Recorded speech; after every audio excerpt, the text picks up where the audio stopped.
Thank you for staying with us. Well, residents of Arepo and a number of other communities like that have been groaning over what's suddenly caught up with them. Most of these residents who reside in the lowland areas of these communities were caught unawares because they woke up suddenly and found the sight of water spread around their premises 2-3 days ago. My colleague, Kelly Giga, is right here, right now, at one of those communities to give us an update. Kelly, where are you and what's the update?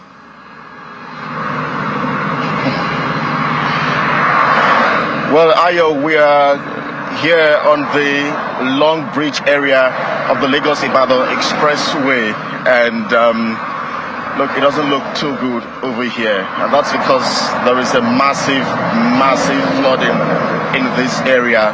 Residents of this area on Tuesday morning woke up to the sight of this unprecedented increase in the volume of water around their communities. And perhaps you're wondering what communities we're referring to. We're referring to communities such as the Arepo area, the Isheri area, the Warewa area, popularly known as Wawa area, along the Lagos-Ibadan Expressway. But perhaps you're watching this live feeds now. Take a look at that particular house or building over there. It has been submerged totally by water. We're not sure if that's where the building was before now, or if it was carried away by water. But what we can tell you is that these communities have had to, in the past 3-4 days, had to go through a whole lot because some of them have been displaced by this flooding. We understand that it's a sudden release of the Oyo Dam, which is causing this particular flooding in this area. Perhaps we should also do a bit of a background or history about what we are talking about. On this day in history, in 2010, former President Goodluck Jonathan, in company of the former governor of Ogun State, Benga Daniel, and former governor of Lagos State, Babatunde Fashola, had an assessment tour of the flooding in this border community. And 13 years ago, they had said that engineers were going to work and ensure that they put an end to this flooding. But 13 years after, the story is the same. Residents in this area, Isheri Estate, Isheri North Estate, the Wawa area, the Kara area as well, they experience this twice every year. Somewhere around June and July, and somewhere around September and October. And that's why we have this flood here, Ayo. Kelly, I can't wait to get quickly to the Commissioner for Environment in Ogun State to give us an assessment of this. And I'm almost certain that you are going to be going to one or two other places, particularly where people really reside, around the OPIC area, any other area that we have people. That way, perhaps we might be able to get a picture and put it on air for the government of Ogun State in particular to see. But thank you so much for your reporting, Kelly. Let me quickly bring on the Commissioner for Environment in Ogun State, Mr. Ola Oresanya. Thank you for joining us this morning. We're aware that you made a trip in the course of the week to this environment, OPIC in particular.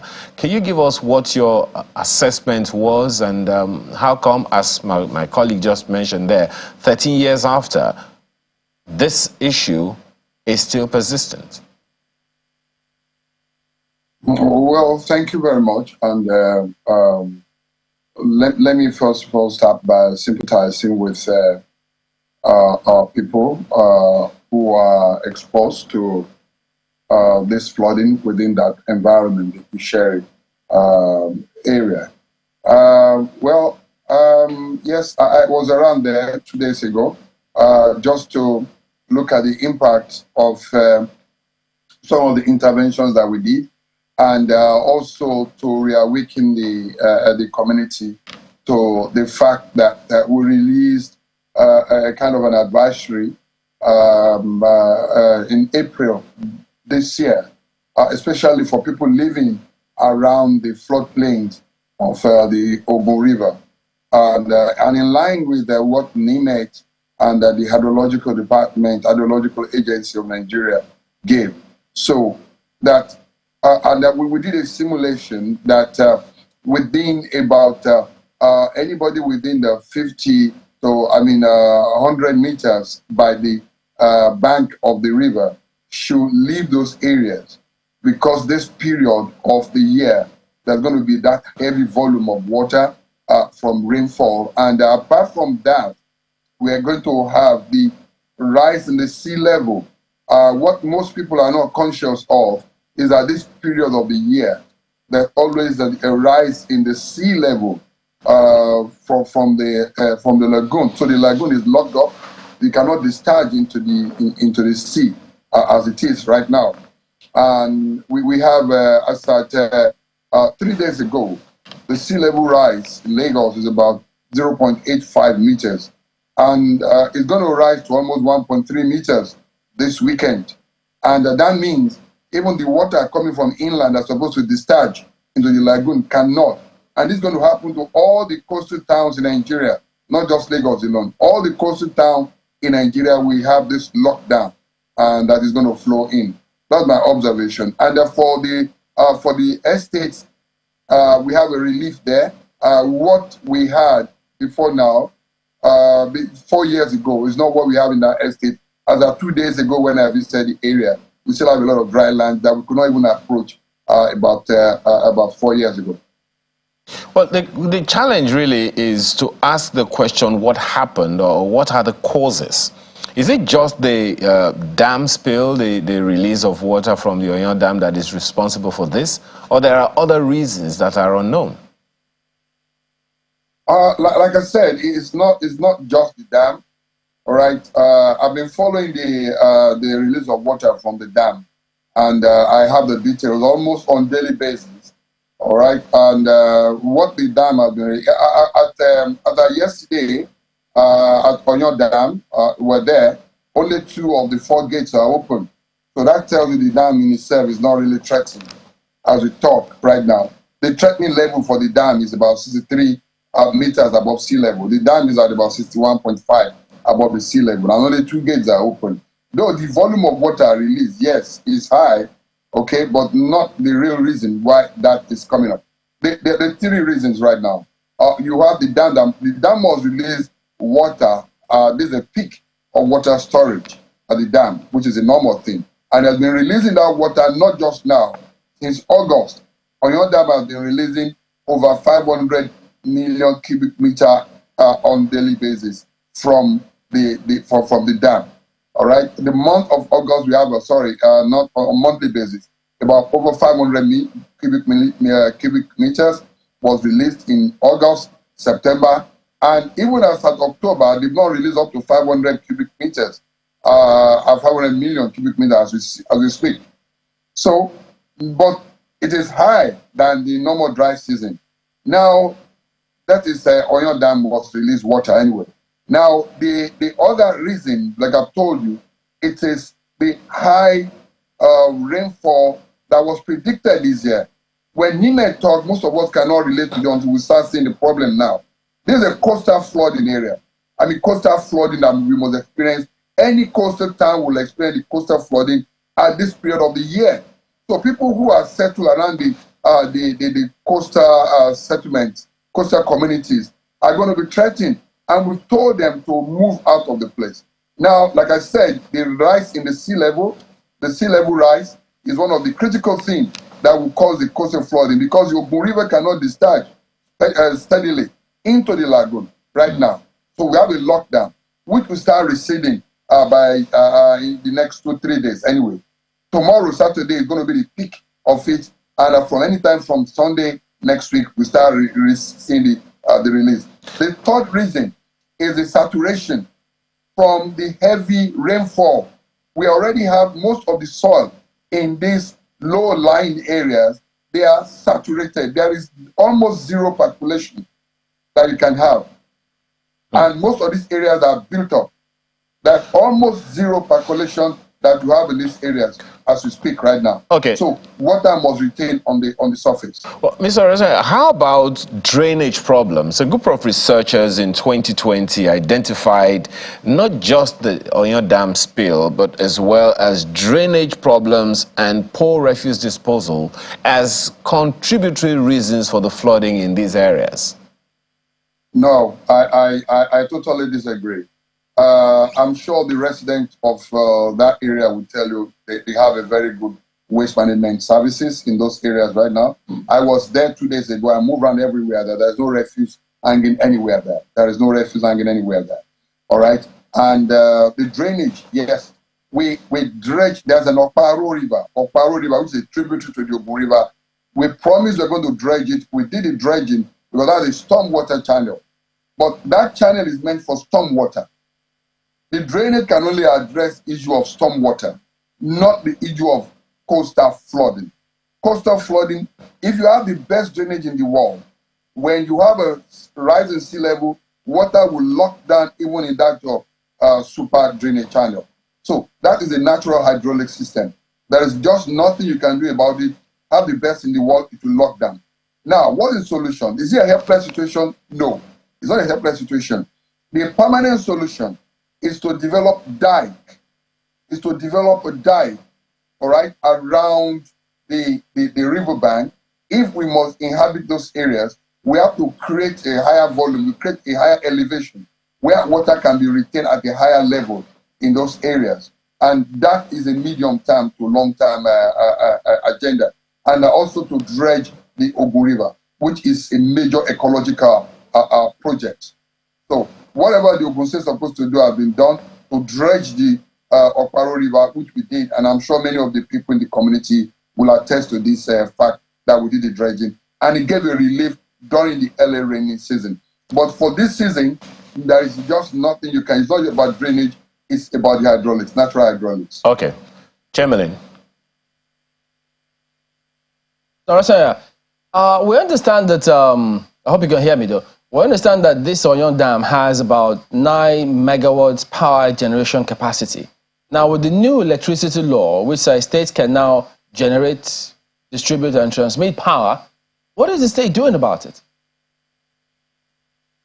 Thank you for awakening this issue, and I want to assure you that Ogun State is ready. We've passed our law that will enable us to partner with the people that can actually look into areas to generate power for us. So it's an asset Ogun State is ready to tap into. It's a federal asset, but we're going to tap into it and partner with the federal government to make sure that we make the best of that dam. It's an asset for us. Okay, so if and when that happens, do you have an idea? Can you give us an idea of what to expect when that comes to fruition? I'm sure we're going to do a big launch about it. We're going to make noise about it, and you will know. And look out very soon. We're going to get that very soon. Okay, so what is it that residents around that area have to do? Because time and again, there are just different things that we hear. Sometimes there's a compensation from governments, secular asking them to move to higher ground, and then they wonder, how do we move to higher ground? What has been provided for this higher ground? Are we to move permanently out of place? So what kind of conversation usually happens? What preparations or what should they be doing, both government and the people now?